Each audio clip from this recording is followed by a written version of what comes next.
Alright, so I am recording this flip video at school. I remember last time the sound wasn't that great. I wish I could record it at home, but I just don't have time tonight. So hopefully I'm going to talk really loud and really clear, and hopefully you'll be able to understand it.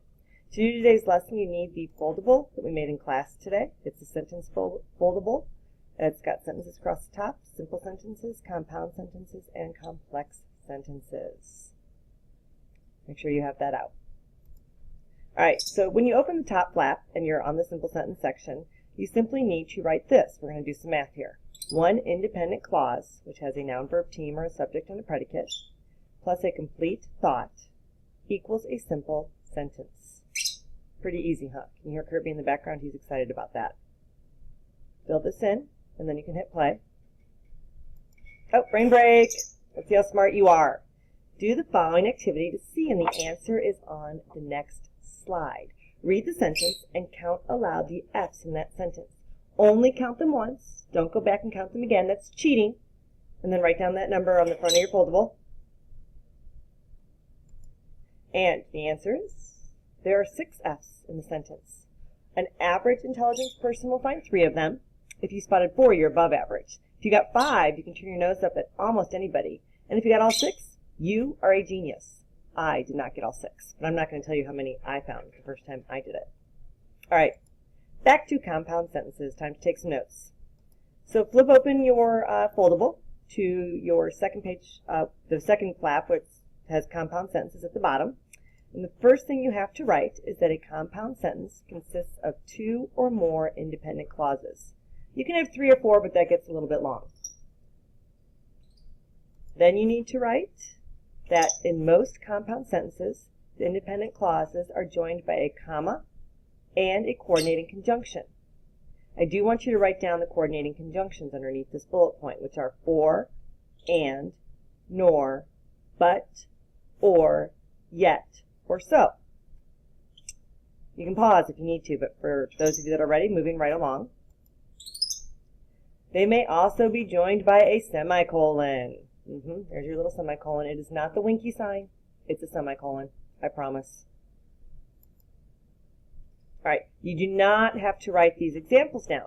But you can see the first one, many people love Justin Timberlake's music, comma, but, there's your comma and your coordinating conjunction, other people prefer his dance moves. We have 2 independent clauses because we have people love and people prefer. Or we can take that same sentence, many people love Justin Timberlake's music, semicolon, other people prefer his dance moves. If you use a semicolon, you don't need to use your coordinating conjunction. Now if you just had a comma here, then that would be called the dreaded comma splice, which is awful, and you get in big trouble for using a dreaded comma splice. So either use a comma and a coordinating conjunction or a semicolon. Thank you. Coordinating conjunctions continued. They're fanboys. You should have already written these down, but just in case you didn't, it is for, and, nor, but, or, yet, so. Now, these are not always used to join compound sentences. As you learned in class, sometimes they can join compound subjects and compound predicates. In that case, you're not using the comma, and that's kind of an indicator. And also, as you can look for the noun verb teams on either side of the coordinating conjunction. We'll practice tomorrow. All right. Remember to combine 2 independent clauses, insert a comma and a fanboys. I was born in January. I wish that I'd been born in the summer. And you don't have to write any of this. I'm still just talking. I was born in January, comma, coordinating conjunction, but I wish I'd been born in the summer. All right, these you're going to try. So here are some sentences. You're going to hit pause after I get them all up here. And I want you to try to combine them using a comma and a coordinating conjunction.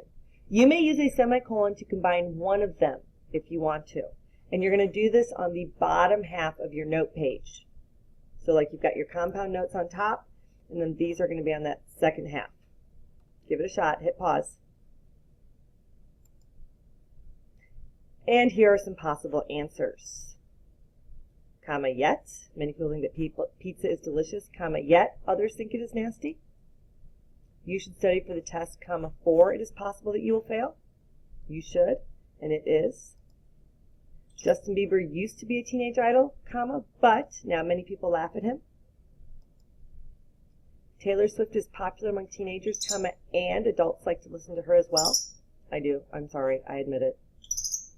These examples, and you might have used different coordinating conjunctions, but please make sure they make sense, and please make sure you have a comma in front of all of them. Should be in your notes. One of these could possibly have a semicolon. Pause if it isn't and fix your notes. Great. This is what your note should look like. Here's the top half. Here's the bottom half. Make sure you have it correct. And I will leave you with one last thought. What if I told you you can connect two sentences without a comma? Because you're going to use a semicolon. Pretty cool, huh? Have a great night.